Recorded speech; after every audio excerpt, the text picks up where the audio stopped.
thank you all for coming today.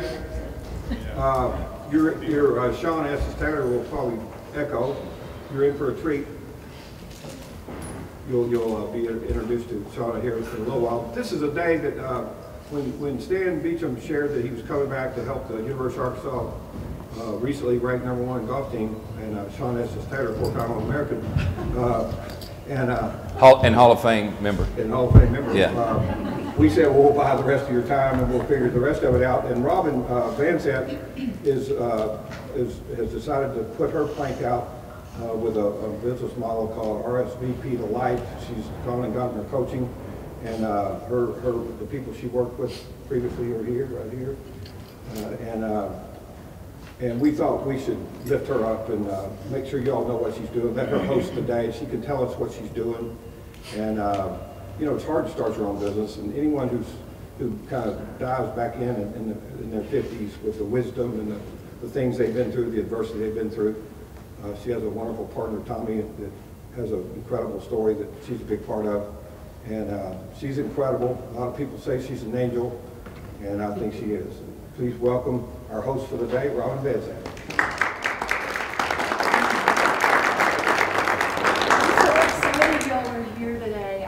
Robin Van Zant, and my husband is Tommy. Some of you may know him through like community involvement or Sage Partners. He's a senior manager with Sage Partners, or maybe through his accident that he had back in 2009, and I'll briefly talk about that. But I am definitely just your warm-up act. Stan Beecham is the real thing, and I know that's why you're here to see him.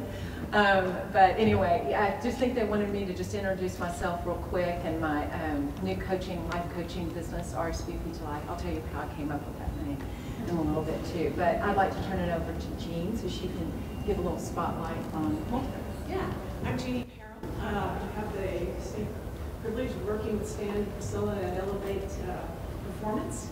And this morning we want to give a shout out to Multicraft Contractors, who is our co-sponsor today for Dr. Beecham's visit, and so they're helping us to underwrite his time with us.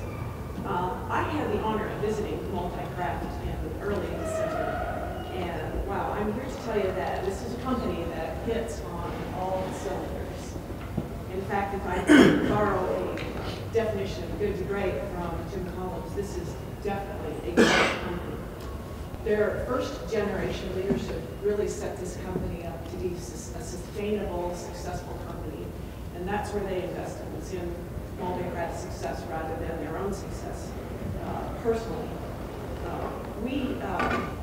When we toured out there, it was incredible. We saw walking through the buildings and the operations, we saw this great sense of self-effacing, humble style of leadership that came across as Scott led us through, and there was tremendous sense of pride and passion that was just palpable in the folks that we met as we walked through the many buildings in this very large campus now. We spoke to engaged teams of energized employees as they were working on solutions for their clients. They have integrated vertically and horizontally over the years. In fact, much of their growth came during the recession when a lot of people were just paralyzed by fear, which is pretty incredible. So, from fabrication to robotics, this is one remarkable company. And we'd like to show you a small video about Multicraft so you can learn a little bit what we learned. Multicraft Contractors. We're a company of hundreds of professionally trained craftsmen with locations in Springdale, Arkansas and Springfield, Missouri, capable of handling almost any national or international project, from retrofitting to completely new facilities. Although we started out as a plumbing and heating company, our clients often needed more than just these services. Multicraft Contractors expanded over the years to meet the unique requirements of our diverse customer base. The Multicraft of today grew out of a commitment to customer service. As a result, Multicraft has become a large, multifaceted corporation, offering a broad spectrum of industrial and specialty contracting services. Here are a few. MCC Mechanical provides complete Division 15 mechanical contracting and is capable of solving the most complex process piping and welding challenges. MCC Airworks is our full-service heating, ventilation, air conditioning, and refrigeration division. Airworks also includes our in-house duct fabrication equipment with the capacity to produce customized rectangular and spiral duct of virtually any size. For custom fabrication, Multicraft has 80,000 square feet of well-equipped facilities with state-of-the-art equipment capable of cutting, rolling, forming, punching, bending, machining, and welding to produce your precision parts and assemblies. MCC Electrical provides complete Division 16 electrical contracting and also offers industrial and institutional installations up to 15 kilovolt. Multicraft Crane Service provides a fleet of cranes and rigging equipment to serve the needs of our customers. MCC Millwrights can handle unique installation and machine integrations to meet a customer's highest demands. Multicraft's team of licensed and certified professional engineers enable us to expertly plan and implement your project in the most efficient, effective way possible, saving you time and money. MCC delivers concept to completion with our broad array of services. One experienced field-tested contractor results in quicker response times, more controlled costs, superior quality, and overall better value. Multicraft Contractors invests in cutting-edge equipment and value-adding technology.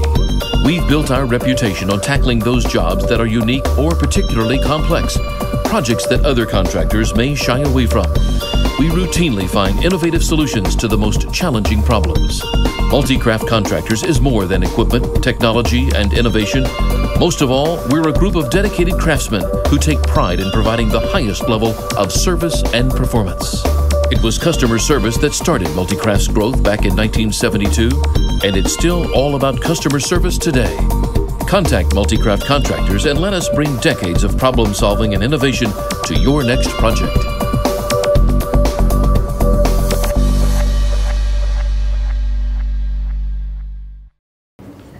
Actually, I was really glad to hear about the fact that you were able to take a time of challenge and look at it as challenge and be able to work through it and not become paralyzed by fear. And I think that's so much of what Stan's concepts are around. You know, I think one of the things you say, if you're walking through hell, keep on walking, you know, and a lot of times when we take those opportunities to just look at a challenge, look at hard things as a challenge and an opportunity versus something to hide from.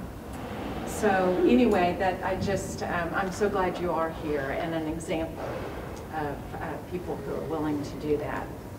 So how many of you have actually heard Stan speak before?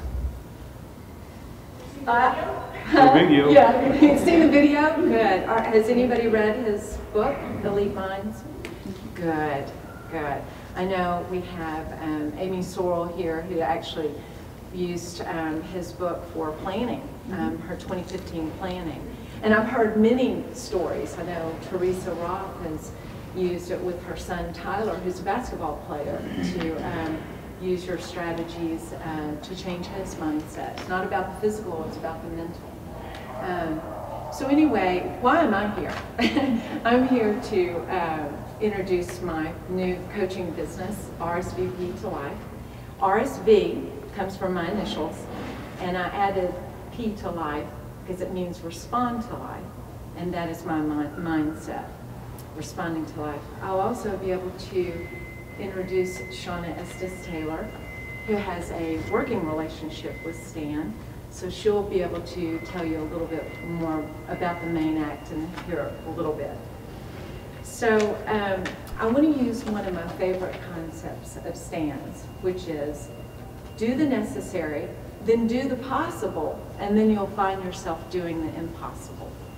So here I am marketing my company, and specifically public speaking. Well, that is not my area of comfort, which is ironic because I got my bachelor's degree from the University of Texas. I know. No booing. That's been a while. I've been here for 15 years. I've been made, but now I enjoy calling the hogs. So, but I got my bachelor's degree in international business and marketing. So you would think, yeah, I'm all about getting up in front of people. I have energy. I'm a people person.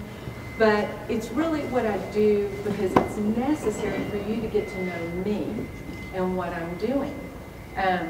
It all started building a path to this place, from doing what is necessary and then what is possible. I did get my Master's of Education in Counseling from the University of North Texas, and I've been working for the past 12 years with Blair and Bruce Johansson, the Johansson Group, doing career consulting. And that's been a pleasure. But, and my life has been a source of fortunate breaks and teamwork to get to this point. But it was really the tragedy that I referred to earlier of my husband, who fell from a ladder and is now paralyzed from his neck down. And he's a quadriplegic, and he's ventilator dependent. So this was back in 2009, and you can imagine that was a pivotal point for our family and for me as an individual. And I began to say, you know, what is my vision? What is my purpose? How am I going to go forward in this situation? So I began the process of getting board certified as a life coach. And I found that process transformational. And this is something that I want to offer to other people so that they can begin to see be able to do the impossible, opening up themselves to the impossible in their life. So for those of you who are not familiar with life coaching, I would like to give you a few examples. Sometimes people seek life coaching for particular situations. And I've been working with this woman, and in the midst of our working together, she came across a really big dilemma in her work environment. So through asking her very intentional questions, listening to her talk about the situation, she was able to come up with some new perspectives on this situation and able to come up with some different possibilities that led her to come up with a win-win solution for this situation. In other words, it took her from the back seat into the driver's seat when she was looking at this challenge. And not only did it help her with this particular situation, but it's helped her in all aspects of her life. And I've noticed energy increase and more of a excitement about life going forward, the adventure of life. I've also been working with a man who for the past 17 years has been working with the company.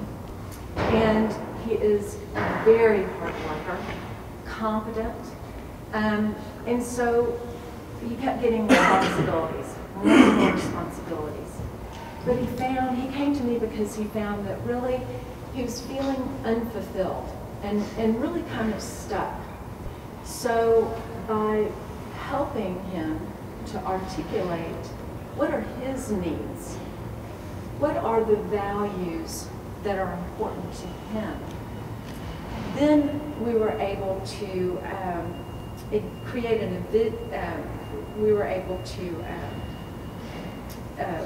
he was able to get more clarity, and a change in thinking became more life-affirming for him and more in line with what he wanted in life. People also seek life coaching in periods of life transitions, such as the empty nest, or perhaps they're going through a divorce, or maybe they've gone through a death, or maybe they've just had a move, or maybe it's just a new stage of life.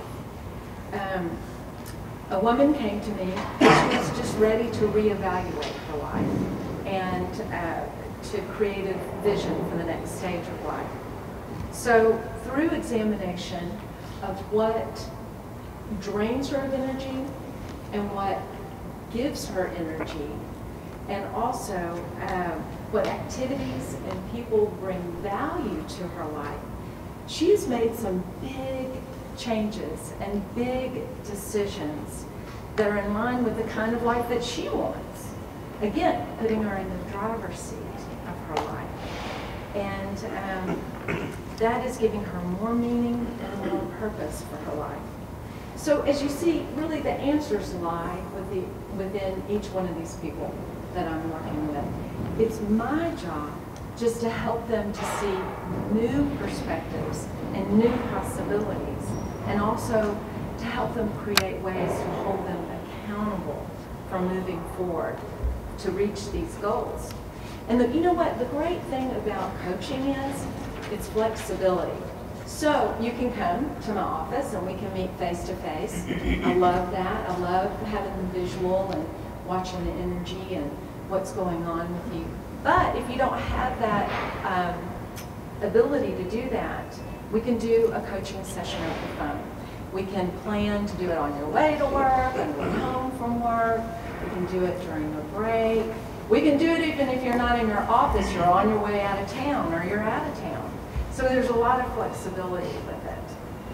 So after listening to Stan speaking, if you feel inspired and challenged to take a closer look at your life, use this opportunity to speak with me or another coach, and who can guide you and hold you accountable for responding to your life.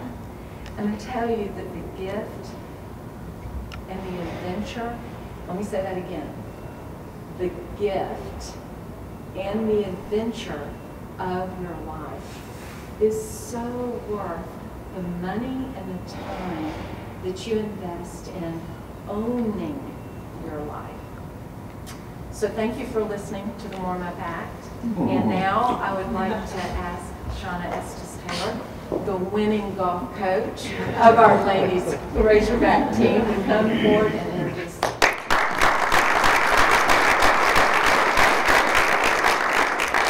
Thank you so much. Obviously, it's always a great pleasure to come and share my story of my relationship with Dr. Beecham. Last time I talked about, as an athlete, how he impacted my life. It was, when I was 18 years old at the University of Georgia, walked in and had a meeting with him, and I just became curious about how to go from good to great. And through that curiosity, we built this amazing relationship. Almost 20 years now. I was thinking about that on the way over here. I'm like, wow, I'm getting old. And through that, it's just been, it's been awesome to have kind of a life coach. Someone that has seen me grow up as a person, as an athlete, and now as a coach and a leader. And 12 years ago, I made the trek from South Carolina to Fayetteville, Arkansas, to become the women's golf coach here. And I was looking at statistics, and during that time before I got here, our golf team was ranked 70 to 100 in the country. And it was a culture of, kind of the idea, we don't want to be last.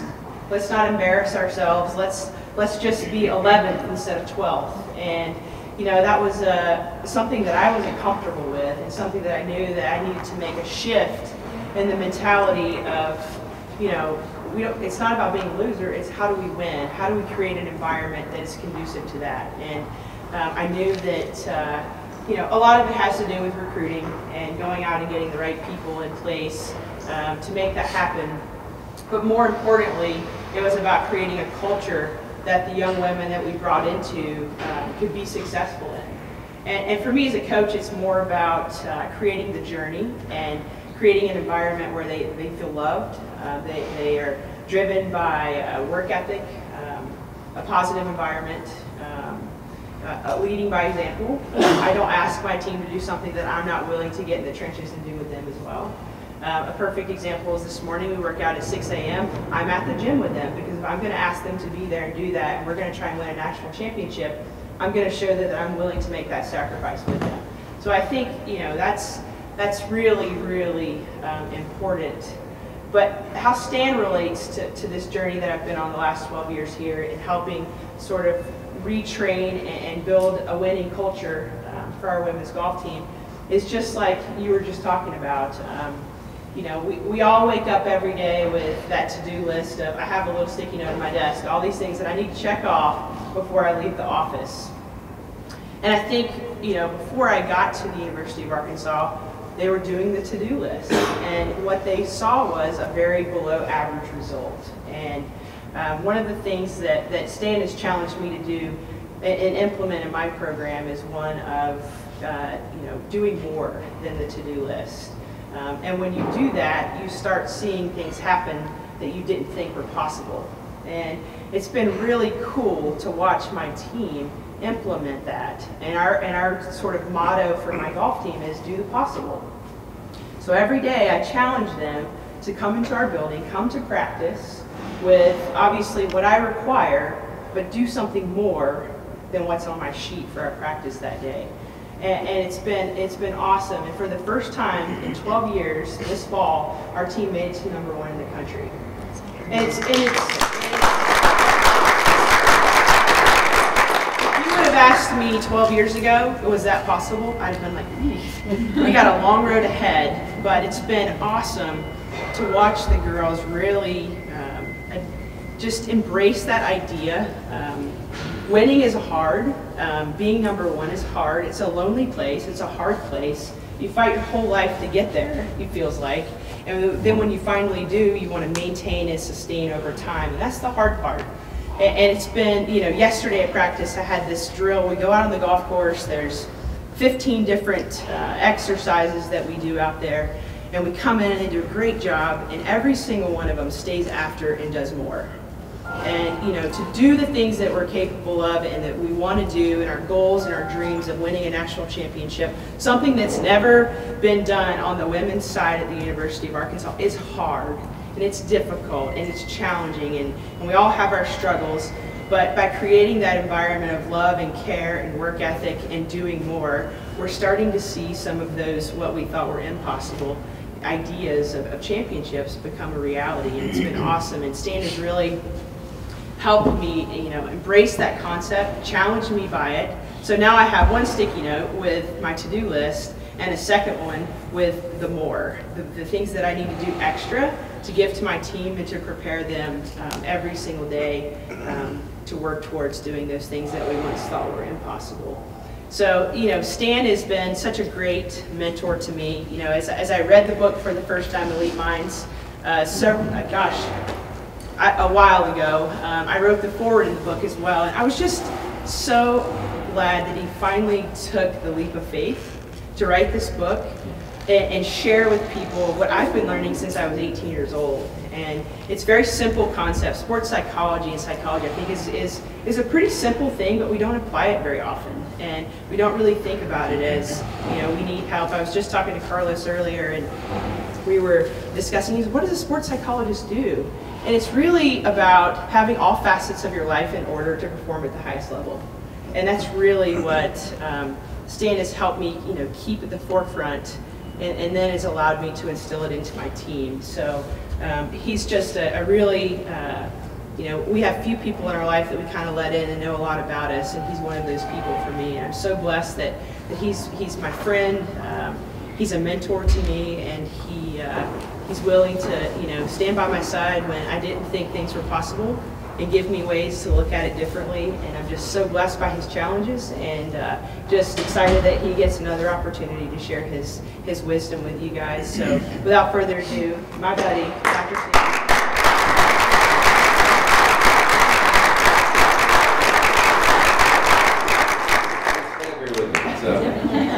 One of my favorite things to do is try to embarrass people. And Shauna is, she's not a person who wants a lot of attention. You know what I'm saying? She's very comfortable letting it be about other people, which is part of her success. But in my work, what I essentially try to do is try to study success and try to understand people who really truly become great or become the best at something. Like, how do they get there? Because those of us who haven't got there, we tend to think of the folks who have as being different than us, right? You follow what I'm saying? The folks that are the great ones, the champions, the people who are the best in the world at what they do, we see them as different than us. Are you aware of that? Therefore, that is our reason to keep ourselves out of it, right? So what I've noticed is there's a lot of people, in fact most people are very comfortable with the concept of getting really good at something, right? Like, I bet every one of you have some aspect of what you do with your life where you say, I want to improve upon this, I want to be really good at this, right? Right? This is true for all of us.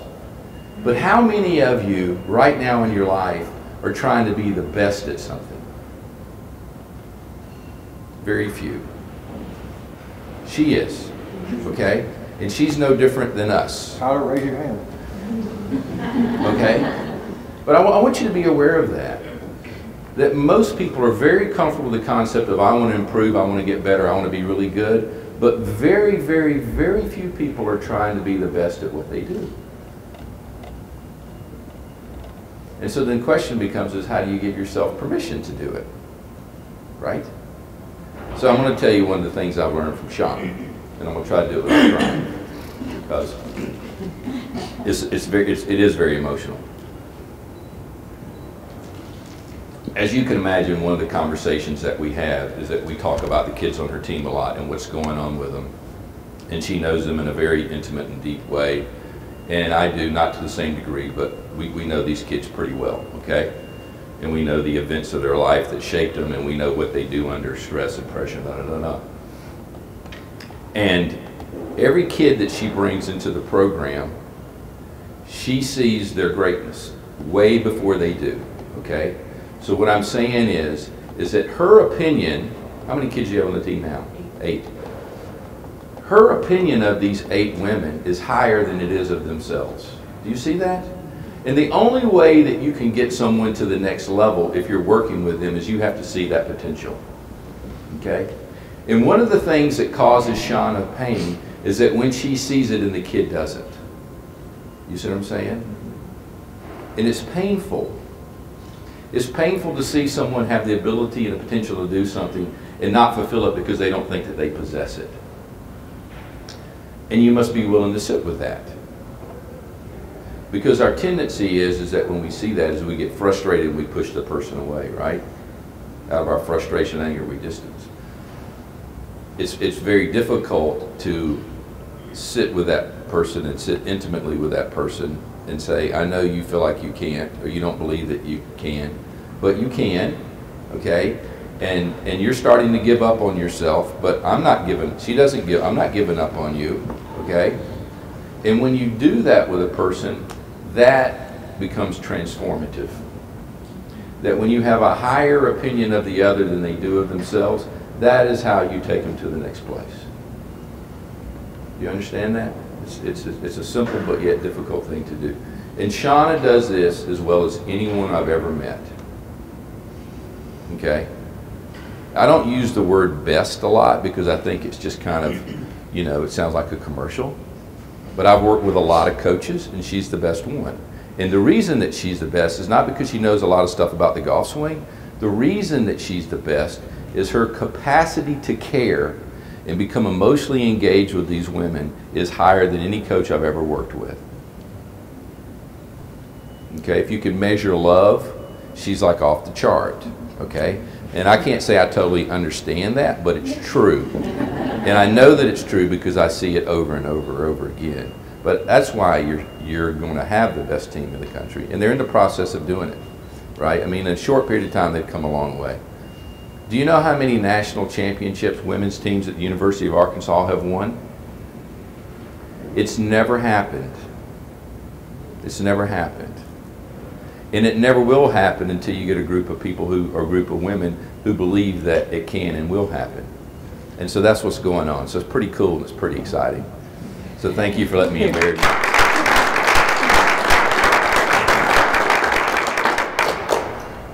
So I've essentially made it my life journey to kind of understand why a small percentage of us function at our full potential and do these great, awesome, wonderful things, and the most of us don't.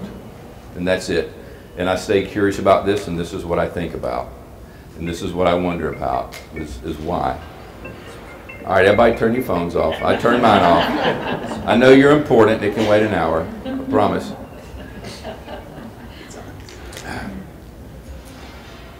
How does this happen? If you don't remember anything that I said, hang on to the thing that I just threw out at you, which is, why is it that every one of us is comfortable with the concept of doing something well or doing something good, right? Or improving upon something. But very, very few of us really are comfortable with the concept of trying to be the best at something. Okay? And I want you to just stay curious about that and think about it. This is what I'm thinking about. Every now and then I'll get something in my head and I just sit with it, you know, and I just think about it. So 2 days ago I'm working with a golfer, and several years ago this guy was in the top 20 in the world, and now he's not. And I asked him this question. I said, when's the last time you won a tournament? He said, 2010. I said, when's the last time you went into a tournament with the expectation or the belief that you're the person who was going to win? He got quiet. Because the fact of the matter is he didn't know.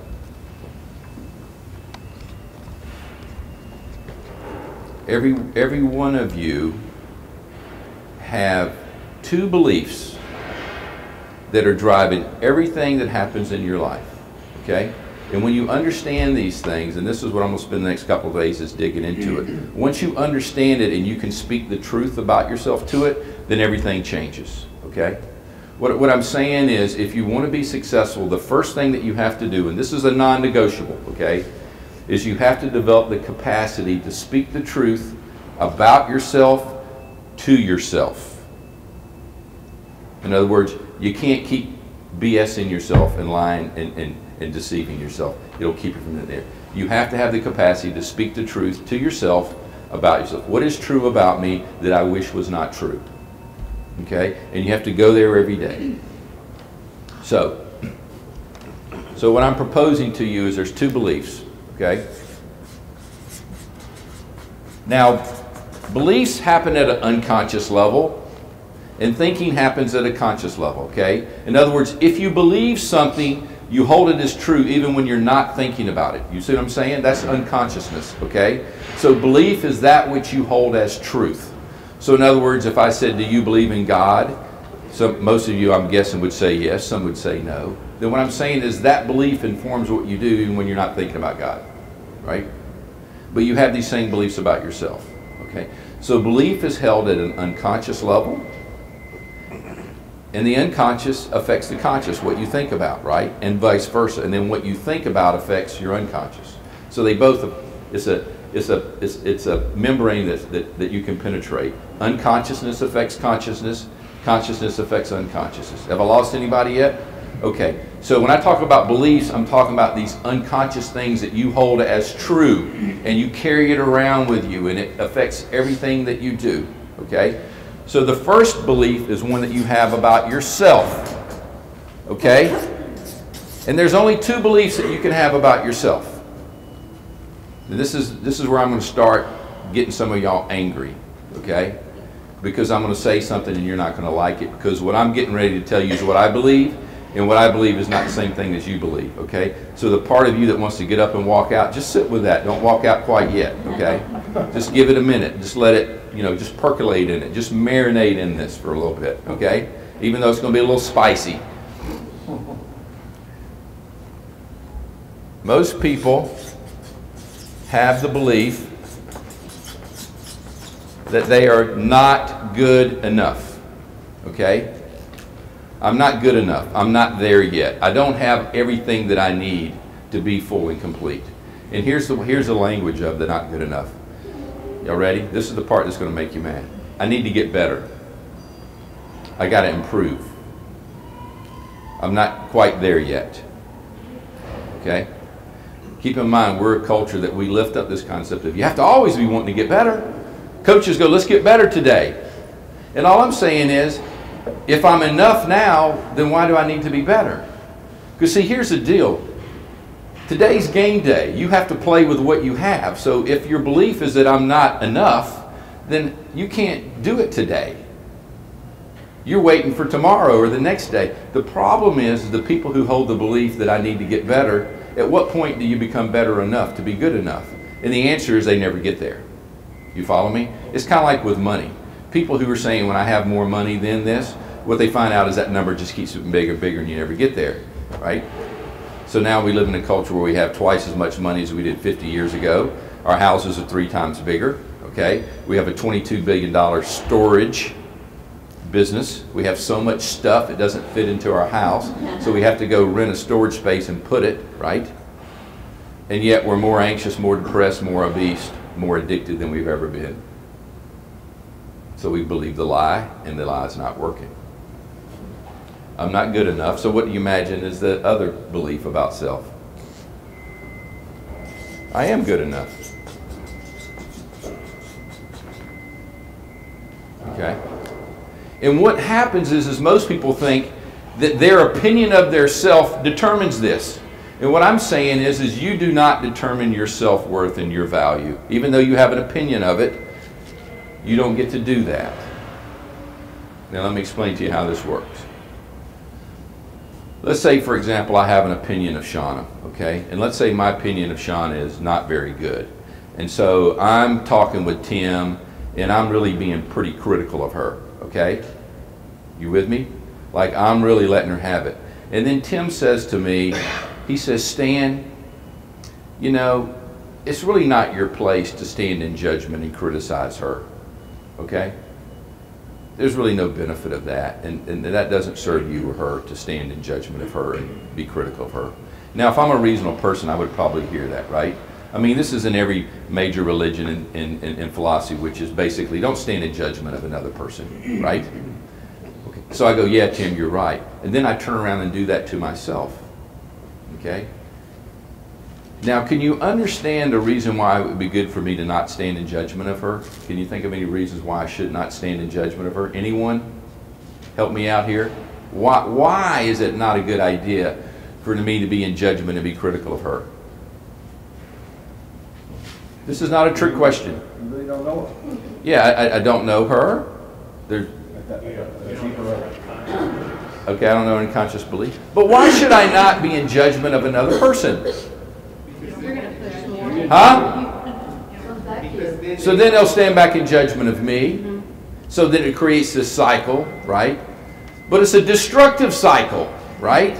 No one benefits. Me being critical of her, that doesn't help her, right? Right? It doesn't make me better. It doesn't change anything, right? But the other part is there's a piece of the truth that I'm missing, right? We tend to think of people as good and bad, right? But that's not really the truth, right? I mean, don't we all kind of have a little bit of both in us, right? So I may come to the conclusion that, yeah, I shouldn't, you know, be critical and stand in judgment of other person, but then I would turn around and do that to myself. And then if I said, why are you doing that to yourself? Then you would give me something like, well, this is me. I can treat me however I want to, right? I agree I shouldn't do that with her, but I can do it to me.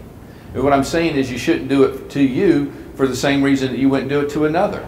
There's no benefit to it. It's hurtful. It's destructive. You see what I'm saying? What comes of it? Nothing. So don't participate in an activity that there's no benefit to you or the other person. When you stand in judgment of yourself and when you hold yourself down, not only do you harm yourself, but you harm everyone who comes into contact with you. The best reason to get okay with you is that everyone who comes into contact with you would benefit from that. You see what I'm saying? Whatever the opinion is you have about yourself, if I believe that I'm not good enough, then everybody, it's just like having the flu. Everybody that I come into contact is affected by that. But if I believe that I'm enough and I'm okay, and I have the potential to do what I need to do, then everyone I come into contact is affected by that. It's contagious, right? And we know this. Belief systems are contagious in the same way that the flu is contagious. The problem is that at a very young age, you adopt a belief system. You see that? So for you IT guys, the software was downloaded into your hardware at a young age, and so if the software that you got downloaded has some viruses and some problems with it, you're stuck with that. And what I'm saying is most people in their belief about themselves and what they're capable of doing, they have some aspect of it that limits it's simply not true, and so they carry it around with them. And this is why most people are comfortable doing something well, but very uncomfortable at being the best at it. Because what you're saying is I don't have that potential in me. Interesting enough, when you talk to the people who get to the best, their sense is, their message is, well, if I did it, you could too, right? You see what I'm saying? The people who get up there, they can't understand why the rest of us aren't there. Because they really do believe you can do the same thing that I did, right? Now this is biblical, so we'll go Sunday school for a second. This is the sermon that I want to have. I want to see a preacher have the courage to preach on. When I was a kid, my dad was a Methodist minister. Then he became a psychiatrist. So that explains what's wrong with me, right? So in John, I think it's John 14, there's an interesting conversation. Jesus is talking to the disciples, you know, about the things that he's done. And here's what he says. If you believe, I'm paraphrasing, okay, I'm sorry, I'm not a biblical thought scholar, but I get the message. If you believe, you can not only do the things that I've done, but you can do greater things than I have done. And that scares the hell out of us. Because you're scared of your own greatness. You see what I'm saying? The fact of the matter is every one of you here have the capacity to perform miracles, and we can get into that later on, but I'm telling you do, and it scares the hell out of you. That's it. And what I mean by miracles, I mean is the capacity to engage another person in such a way that it's transformative, that after the interaction they are different. And I'm going to talk to you later on about how that's true from a science standpoint. Not me trying to blow sunshine up your skirt, okay? But I'm talking about from a science standpoint, that's a reality, okay? So two sets of beliefs. The first about self, I'm good enough or I'm not good enough, okay? Most of you have the belief that I'm not good enough. I need to adjust something first. I'm not complete, I'm not okay. And all I'm saying is I understand you get to choose that. You're wrong, okay? I wish you weren't wrong, but if your belief is I need to get better, I'm not there yet, you're wrong because you fail to understand the potential that is in you that has nothing to do with you. Okay? This is the part you missed. The potential that you have, this thing called being a human being, a human potential, has nothing to do with you or your opinion of you or anything else, okay? That was born into you. You did not pick your DNA, okay? You follow me? The fact that your cells can divide and split and multiply, and then they die and rebirth, and every 7 years you have a whole new body, you don't do that. That happens to you, whether you like it or not. That is not about you or your opinion of you or anything. That's just the fact of the matter. And you just fail to understand what you're capable of doing, right? Your potential has nothing to do with your opinion of you or what you think or believe. Do you understand that? That's a real physical thing. That energy was there before you got here, and when you're dead, it will still be there, okay? And you can accept it or not, but the science is clear and we know this is the case, okay? And we all have that potentiality in us. Genetically, you're 60% the same as a banana. Did you know that? Did you know that? Yeah. You're 99% the same as a chimpanzee, okay? This has nothing to do with your opinion or what you believe about yourself. Your best step forward is just to say, I don't really know who I am and what I'm capable of. You're much better off starting there than starting out, I know who I am and I'm what I'm capable of. What I'm saying is, if you got it wrong, then you're stuck, right? Just sit with the thought of what if you're capable of doing something or function at a level that you don't think that you could actually do? What if you've been wrong all along about you? Now where do you go from here? And this, what I'm saying is, this is what I see over and over and over again, is that people have a belief about themselves that is not accurate. And being good enough has nothing to do with thinking I'm better than somebody else. It's just understanding the concept of creation and how you got here. You did not make you. Anybody have trouble with that? What I'm saying is you didn't make you. You didn't design and make you, okay? So your opinion doesn't have a real high value. That which designed and made you determines what you're capable of. Does that make sense? And this has nothing to do with a particular religion. This has a lot to do, it does, but it really has to do with science as well. Okay? So the second belief is about the future. And as you might guess, I'm a simple man, so I like to make everything 1, 2, or 3. There's essentially 2 beliefs that you have about the future, and what would you guess they would be? Huh? It's good or bad. And so, but specifically, how do we think that? When you think about the future, when you're talking about the future, how does it sound in your head? Better or worse? Be more give me a whole sentence. When you think about your future, when you're thinking in your head, what does it sound like? Give me the word. Huh? I'm looking forward to it. Or I'm dreading it. Thank you. Right? So when you think about the future, you think it's, and the it is the future, right? It's going to be okay. It's going to work out, right? This is a belief. Whatever it is, it's going to work out. It's going to be okay. Or it's what? It's not going to be okay.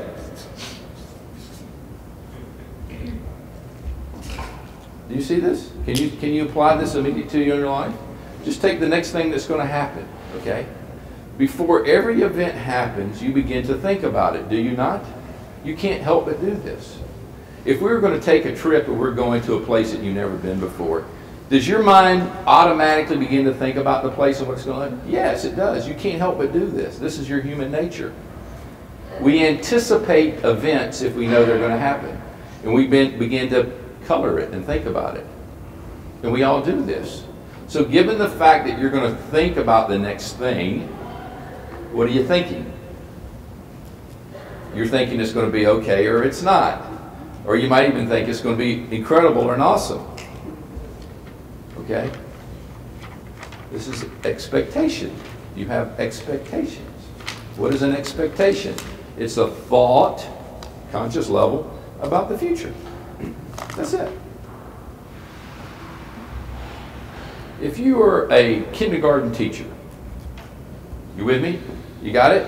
Your job right now, you're a kindergarten teacher, and one of your kids comes up to you and says, Miss So-and-so, Mr. So-and-so, what's a future?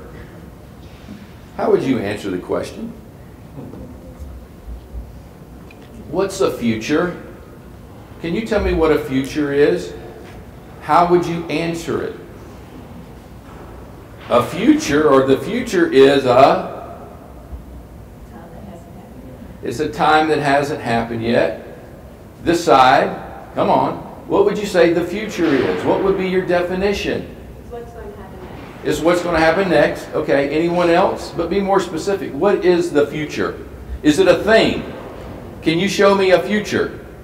So it's not a thing, it's not a noun. So what is it? So when your mind does future, what is your mind doing? Be specific. It's a thought. Do you understand this? That when you do future, it's simply a thought. And where does the thought come from? From you. You create it. You create a future by a thought. Your future is a thought that you created. That's it. And doesn't that make you angry as hell? Do you understand this?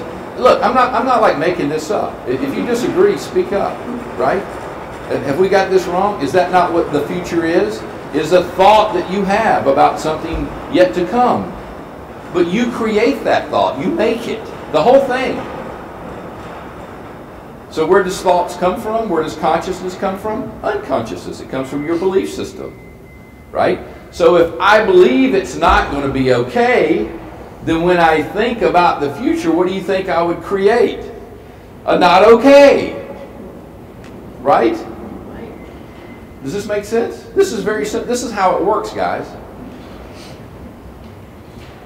I am very reluctant to tell people how to do it. I don't like how to do books. I don't like recipe books. I cook a lot, but I read recipe books to get ideas. I never cook from a recipe book, and I think it's a shame that you do that because you lose your chance to create something that's never been created before. Okay? There's dishes that I've made 100 times and I've never made it the same way. I've given a lot of talks, I never give the same one. It just, the thought of that bores and scares me to death. Why would you do that?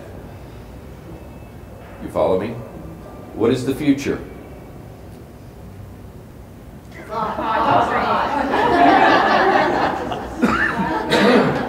What creates the thought? Who creates the thought? I do. You do. Where does the thought come from? The unconscious mind. You see how this works?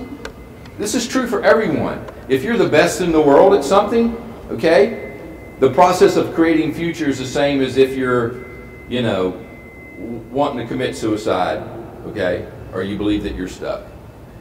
The process is exactly the same between great people who are the best in the world at what they do and the rest of us, the average person walking the street. The process is exactly, we all do future the same way. You create it. And then when someone like me suggests that, then here's what happens. I heard what you said and I was listening to it, but I have to disagree. You just don't understand my situation. I go, well, explain to me your situation. Okay? And then you go, my life was going great, then my husband got this injury, da da da. And if you lived in my shoes, you wouldn't say those things because it's not true for all of us. Some people have a different circumstance than others. So you really need to really think that. I was really offended by the fact that you suggest that I have control over my life or what I think. You just don't know my situation. Right? This is what people say. Now think about what's going on. I say to you, you have control over your life and what you think about, and you get mad at me for doing that and say, how dare you suggest to me that I could be in control of my life? And get mad. Isn't this interesting? This is what goes on. And it goes on with your friends too, right? You got a friend and they're really struggling and you kind of suggested a kind of a way out and they get mad at you because you don't really understand my situation, right? Okay? Be aware of the difference between the word pity and compassion. And please don't mix those two up, okay? Don't have pity on me. Don't feel sorry for me. I'm not going to have pity on you. Because once I have pity on you and feel sorry for you, then what happens? So you validated there. Yeah. Becoming an enabler. Yeah. Yeah, as you become an enabler, I'll let you off the hook. Once I have pity on you, I say you have no control or power of your life. Reinforcing their beliefs. Thank you. But what about compassion? Compassion is not about feeling sorry for you.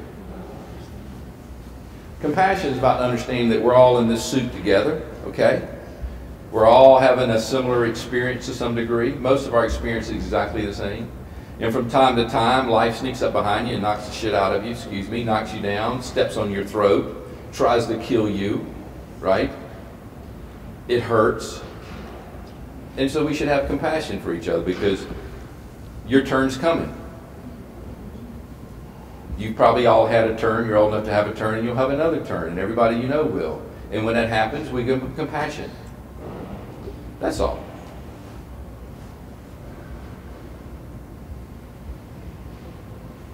But don't pity folks. But what I'm saying is once a person starts pitying themselves, poor me, they want you to join in with that. Don't do it. You're not doing them a service. Because what you're saying is, yeah, you're not good enough and it's not going to be okay, and I agree with you, right? But I want you to be really honest with yourself. Remember I said if you want to be successful, the first thing you have to do is get really good at telling yourself the truth about yourself. Tell yourself the truth about where you are in these things. That's it, okay? But here's what happened. You go, well, now tell me how to change it. Okay, Stan, so you come up to me after and you go, okay, I thought about it. Okay, honestly, I think I need to be better, so I don't think I'm good enough yet. And I do think a lot of things aren't going to work out because I've had some difficult things happen. So I admit, I don't think I'm good enough. It's not going to be okay. Tell me how to change it, right? Right? And I go, you are. You're doing everything. What do you mean? No, I want the next steps. That's what you say. Well, give me the next steps. There is no next steps. You're either speaking the truth to yourself or you're not. But once you go from lying to yourself to speaking the truth to yourself, everything changes. Do you see that? Everything changes.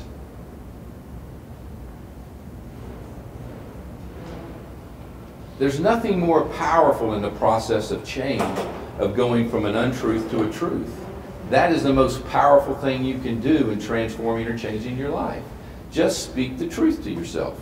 If you're an afraid person and you don't want to be afraid anymore, the best way to change that is to say, I'm afraid. I'm afraid a lot. Now, we don't say afraid, we say anxious, stressed, and worried, right?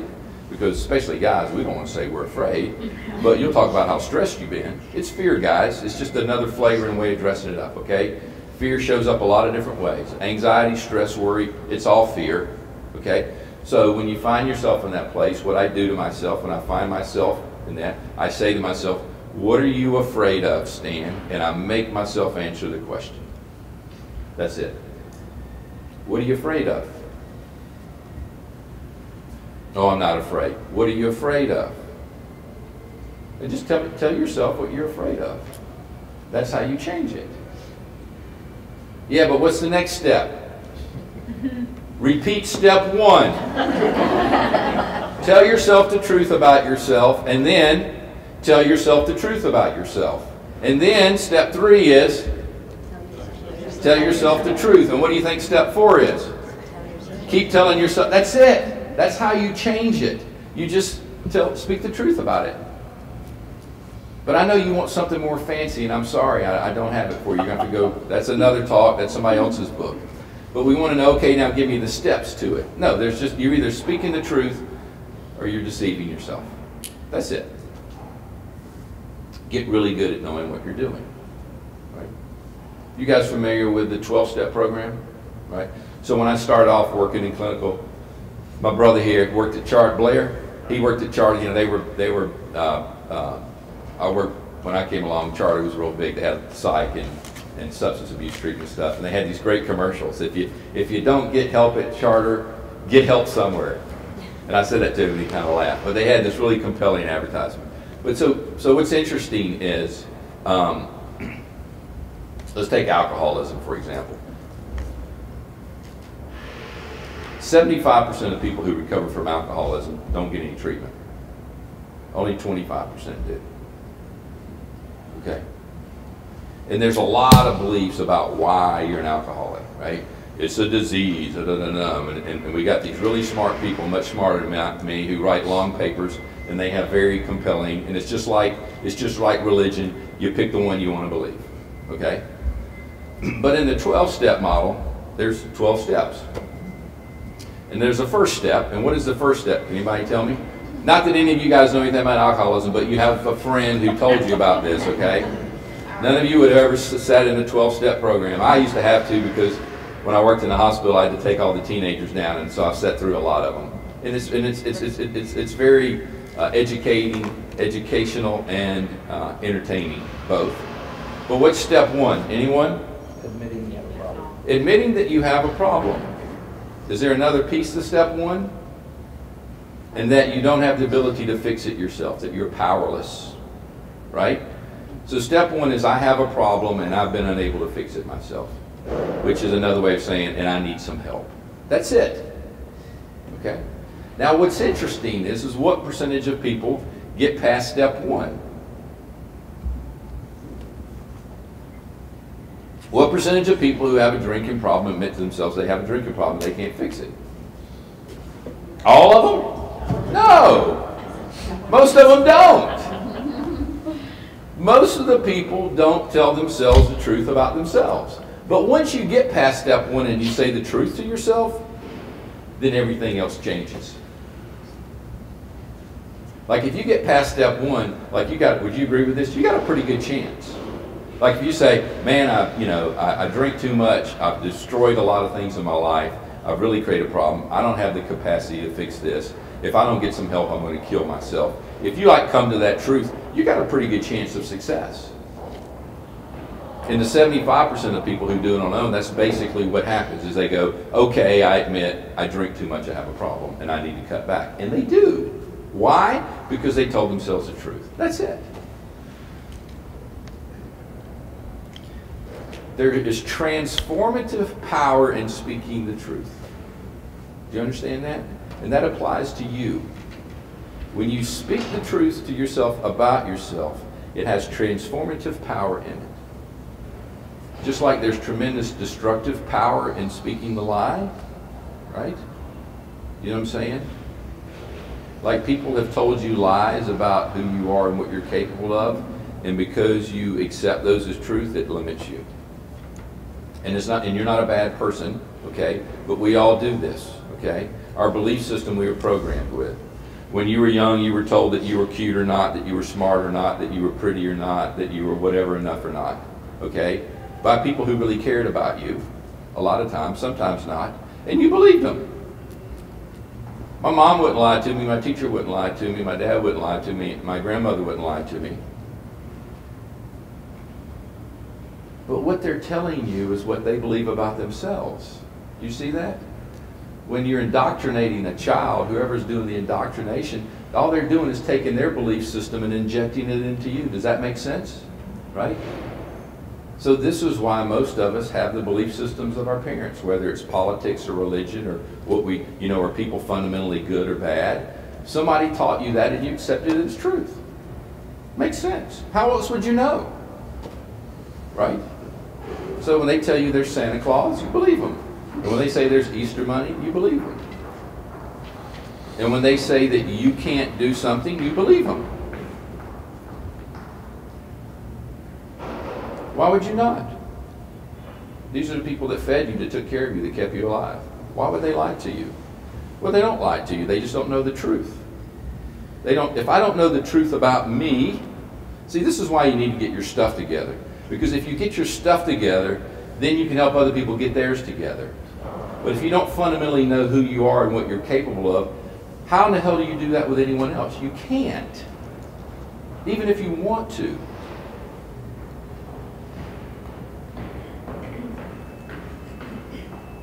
The best reason for you to uncover what you're capable of doing is the benefit that you will be to other people. It's a multiplier effect.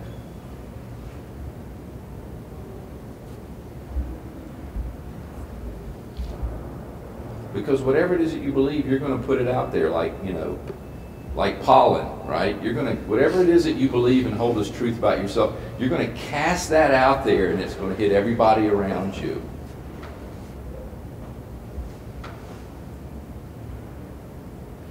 And if this is your belief, I'm not good enough, that's what you're throwing out there. And you guys aren't either, okay? You know why I don't think that you're good enough? Because I don't think that I'm good enough. Do you know why I don't think you can do it? Because I don't think I can do it. That's all. That's all that's going on. Do you see that? So the question is, the people that raised you and indoctrinated you, were they truly living their dreams? Were they really living to their full potential? It's a yes or a no question. Were they or not? And the answer for most of us is no.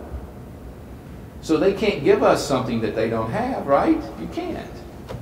Just like if I don't know trigonometry, I can't teach it to you. I have to know it first. If I don't understand something and how the mind works and how beliefs, then I can't teach it to you. So that's all that's going on. So your job now is you got to go back and look at all that stuff and say, okay, what's the stuff that I hold as true that's not true? What you have to do is go back and examine your own belief system. That's your job when you leave here today.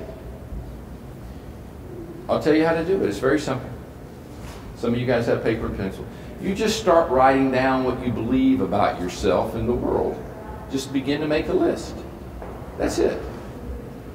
Try to uncover every belief that you have about yourself or the world in which you live, okay? Write it down. And you need to do this for like a week. You need to keep the thing, like I got an iPhone, I go to notes, right? Boom, boom, boom, boom, boom, boom, boom. And I just write down the belief, okay? You with me? You just make a list of it. You with me? This is the how, I know because y'all want, how do you do it? You just write it down, you just say it. Now you can't think it, okay? It's really important that when you have a belief that you not just think it, you either say it out loud or you write it down. Write it down would be better. But that you put it out there, that you kind of take it out of you and you set it over here so you can look at it. You with me? Because the problem is your belief's been living inside of you and it's hard to examine something that's inside. It's kind of like you can't see your face, can you? I mean, with a mirror. But like right now, you can't see your face, right? Well, your belief system is the same way. You have to take it out so you can see it. And what happens is when you begin to write this, and now that you're looking at it, you're going to be going, oh my God, really? I mean, it'll become apparent to you like, that's crazy. No, you will. I mean, if you're being honest, you're going like, really? I've been carrying this. Yeah, wow. So the beliefs that you have, they're either true or not true. Did you hear that? A belief is true or not true. So how will I know if something is true? How do you know that something is true? So if I said, y'all, it's daytime, okay? How would I know that it's daytime? How would you, if you wanted to examine that, how would you do that? This is not a trick question. You would look outside and there would be sunlight, and you'd say, yes, when it's daytime, it's sunlight, and then when it's nighttime, the sun goes down, and there is none. What if I said, y'all, it's the winter? How would you assess whether or not that's the case? What would you do? You would look outside and you would look at the trees. I see that tree over there, and most of the leaves are gone, and the ones that are on it are dead, and you'd go, okay, there is evidence for the truth. Is that true? The way I know something is true is there's evidence for it.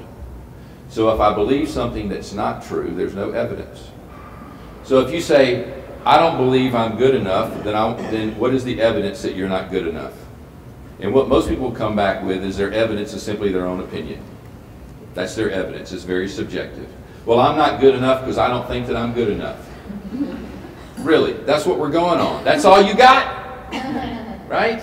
You're taking something this critical, and that's all the evidence that you have that you're not good enough or that it's not going to be okay. So you start looking for the evidence. So I'll give you an example how I use this in my work.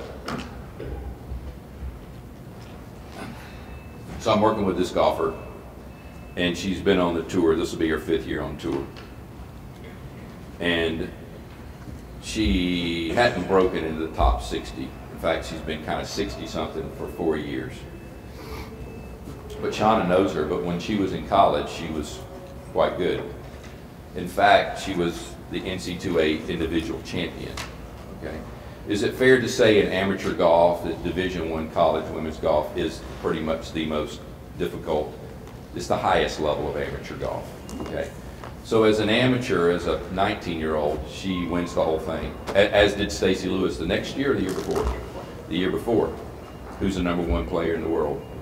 She takes turns with others being #1 player. So this woman I'm working with, her belief is that I'm not good enough to win. Guess what I believe about her? I believe she is good enough to win.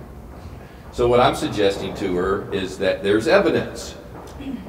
And she looks at me like I have 3 heads. And I go, we're working for due days. I said, when you come back tomorrow, she's got her notebook. And I said, I want you to write down all the evidence that you can come up with of why you're good enough to win at the highest level. Again, she gives me this look. I said, don't look at me like that. Just write down the evidence and come back. So she comes back the next day, and she has the evidence. She was like one of the top juniors in all of Europe. She won something as a junior in Europe. She got a full scholarship to come over here to one of the best schools. She was a 3-time All-American. She was an NC2A champ. She won a tournament last year in Europe, shot 17 under in 4 rounds. Okay, you with me? She was the first woman from her country to play on the LPGA. Can you imagine being the first American woman and the first American man to do something? Would that not be evidence for you? Like, I'd be going, man, I was the first one. Like, you know, if I'm the first guy on Mars, I'll be like, y'all, I was the first one on Mars. That's some stuff. So there's all this evidence. There's evidence. Write it down. And so she looks at it, and I go, is that compelling to you? Well, I said, that's very compelling to me. I said, I've never been the first person in my country to do something. I've never won a national championship. Any of you guys won one? I'm thinking like if I was like the best in the country at something particular year, I'm thinking like I'm going to hang on to that, right? But this is what great people do. They remember the evidence of all the great things that they've done, and they seem to forget the things that didn't go so well. Whereas the rest of us, you know what we do? We do just the opposite. So when you do something great in your mind, well, that was just kind of an accident, and you set that aside, and then you hang on to the time when you embarrassed yourself in public, and you recycle that, right? So if the future is a thought that you create, what is the past? Now think about this. You're talking to the kindergartens again. They go, teacher, what's a past? What's your definition? What is the past? What do you think about? It's another thought. Like there's the actual thing that happened, right? But when you go back to that fish that you caught when you were 7 years old, that was that big, remember that? That now is this big, okay? All you're doing is have a thought about something that didn't happen. So you can have a thought about something that did happen, and you can have a thought about something that is yet to happen. It doesn't matter to the mind. The mind doesn't differentiate. It's just still a thought. But we think the past is like this real thing, you know, and the future is, no, it's not. It's just, in your mind, it's exactly the same thing. The past thought is based upon something that happened, but it's also affected by belief, right? So you have these people now, and they're doing research on memory, right? Have you read any of this stuff, right? And so when people share a memory, right? And what are the researchers finding out about our memories, and when we tell them in the future tense, in the present tense? Are we really accurate or not so accurate? Not so good. How does this happen? Because it's a combination of what actually happened and what you believe together, and that's your thought of the past. That's how it works. All of us. Do you understand that my brain and your brain functions basically the same way?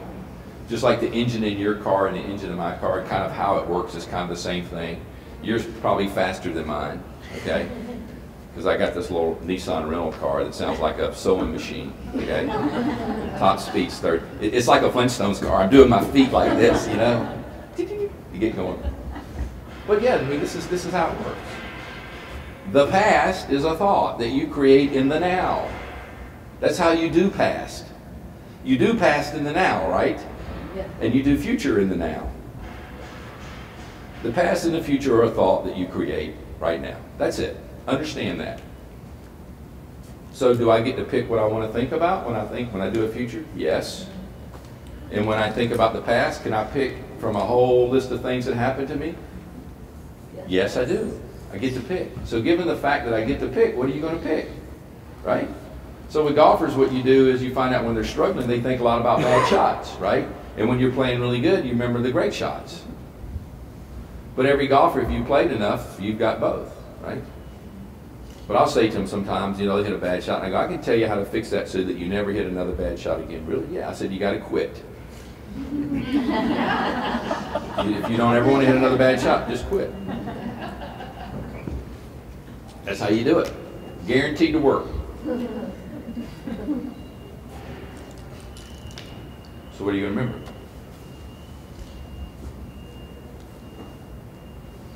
If all you did moving forward is master this, I promise you your life is significantly different. I promise you. Or I'll give you your 25 cents back. If this is all you did, if you went from not good enough to good enough, which is the next book, the book I'm working on right now, and your future went from I'm not sure it's going to be okay to okay, everything changes. And you go, no, I want something a little fancier than that. I went to college. I'm a business person. I can't bring this out. You gotta, you know, it's gotta, you know, and you just wrote it with a marker on a piece of paper. You know, like, can't this like be engraved in something if this is?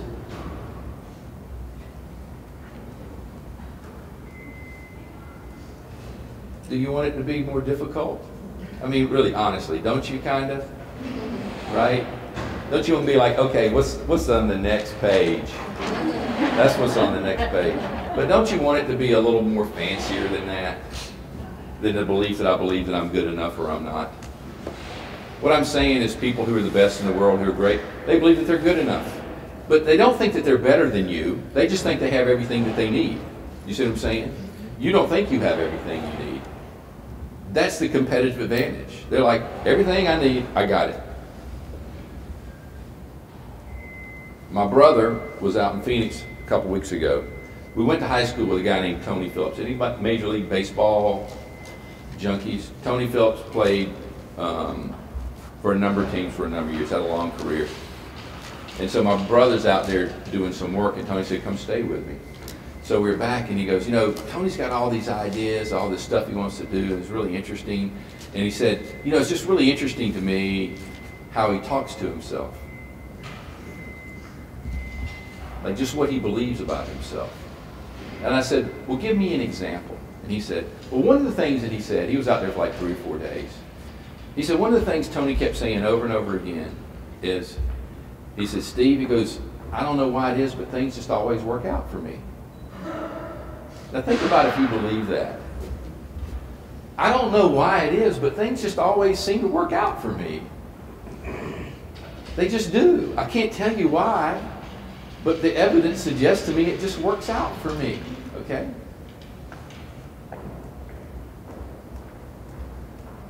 This is what he believes. It just works out for me.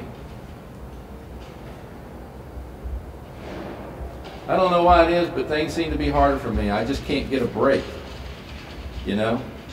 Life's just not fair. I don't know why it is. Maybe it's something I did in a past life. Maybe it's a karma thing. I don't know. I read a little Buddhism, Hindu. Maybe there's a karma thing. Maybe I wiped out a whole village or something in a previous life, and so now I'm being punished for it, you know? Or when I was young, I ran into somebody in my car and killed them or done it, and so now I'm being punished for it.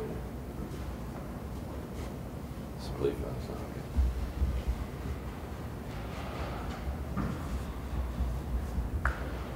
So think about when I say to myself, what you say to yourself, right? And people say this, I said to myself. Well, when you say to yourself, what do you say to yourself? When you think about you in the future, what specifically is the thought? Put it out there where you can look at it. That's it.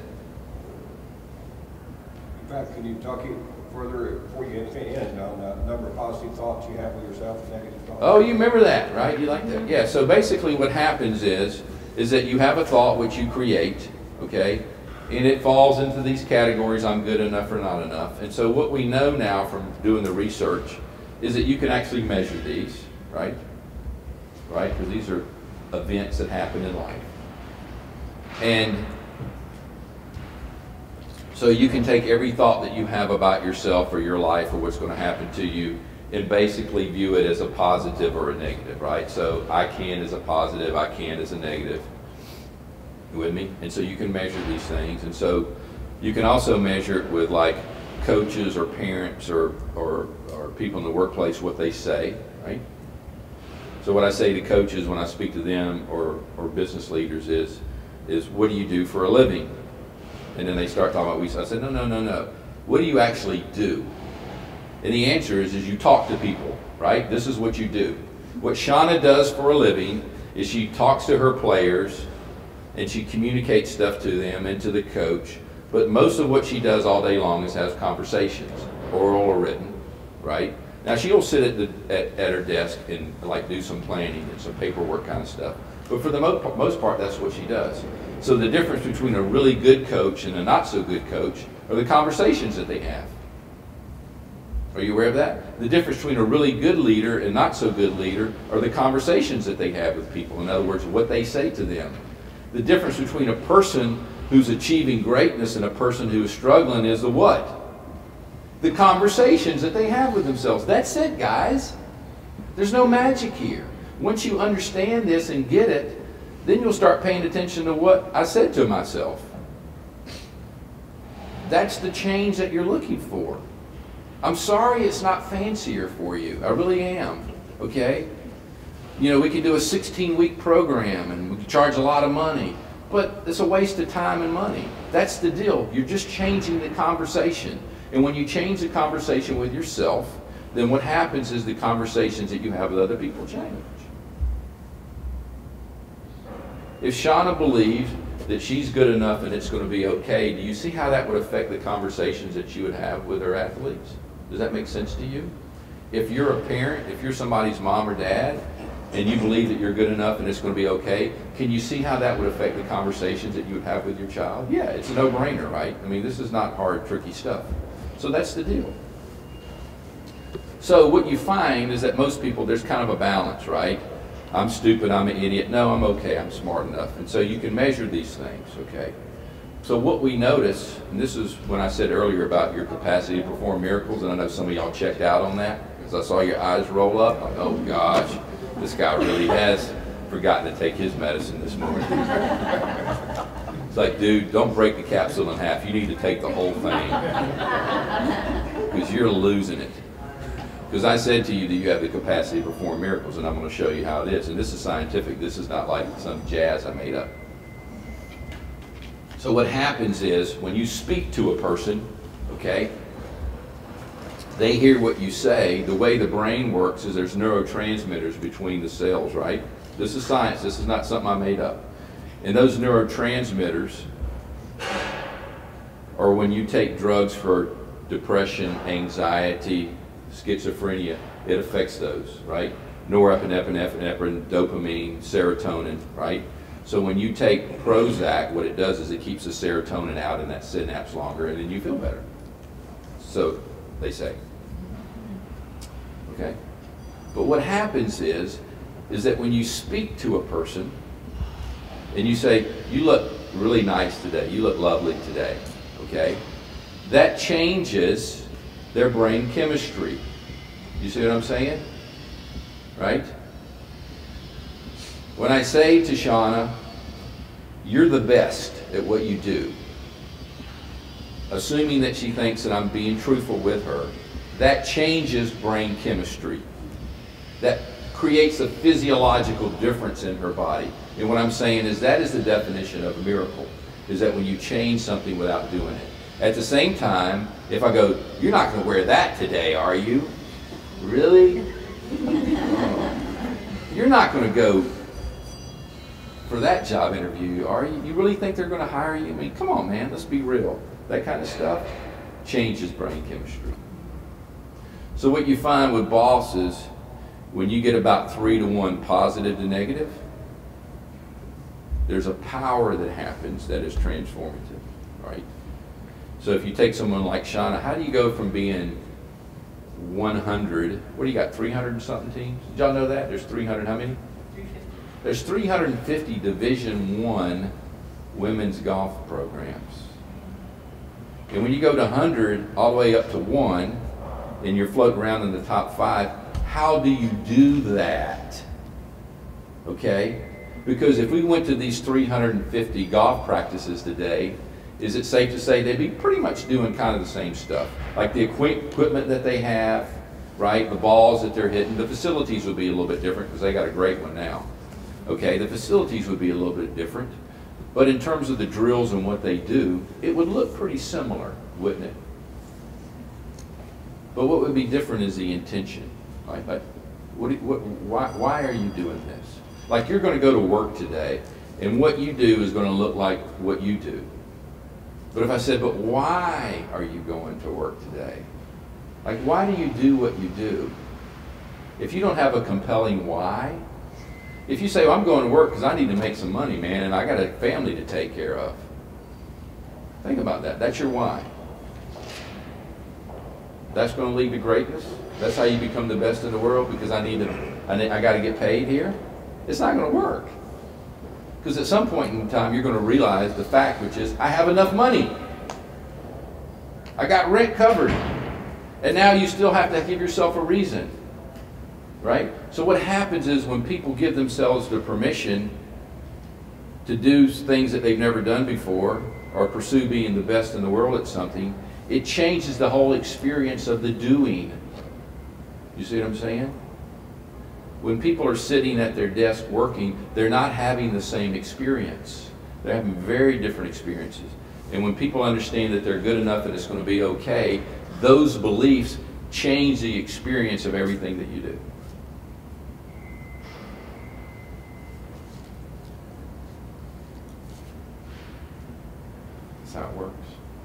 I didn't make it up. Okay, I'm not that smart. I can like listen to other people and read books, and I can kind of think about it. This is how it works, guys. So what an opportunity for everybody in the room to apply that, right? Or not. You don't have to. Because you get to do whatever you want to when you get up and walk out of here. I mean, you've been doing what you want to the whole time you've been sitting here. But I mean, that's the beauty of the whole thing, is you get to pick what you think about, what you believe. You get to pick. And those of you who are not picking so well, you get mad when I suggest that you get to pick, right? Again, you don't understand my situation. If you knew how hard it was, you wouldn't suggest that to me. Do you have any idea what it's like to have or be in this situation? Right? That's easy for you to say. No, it's not easy to say. It took me a long time to figure this out and to be able to say it. But the moment that I acknowledged to myself that I can think about and believe what I want to, then it started changing. Did I believe it the first time I heard it? No. I battled it. I was like, come on. I'm not a big pep rally kind of rah-rah guy. I'm not really interested in making you feel better, okay? In fact, I'd rather not make you feel better. I'd much rather kind of say something that troubles you, because that's the energy for change. When people feel good, they don't have a sense of need to do anything different, right? But not make you feel bad because I insulted you, but to make you feel bad because you realize that you have a belief system that's stopping you from doing the next thing. But you know why I want you guys to be great? Because when I see you out there doing that, it gives me permission to do it. You see what I'm saying? That's why I want you to do the wonderful. That's why I want to see Shauna's team perform at a high level, because that encourages me that I can live that way too, right?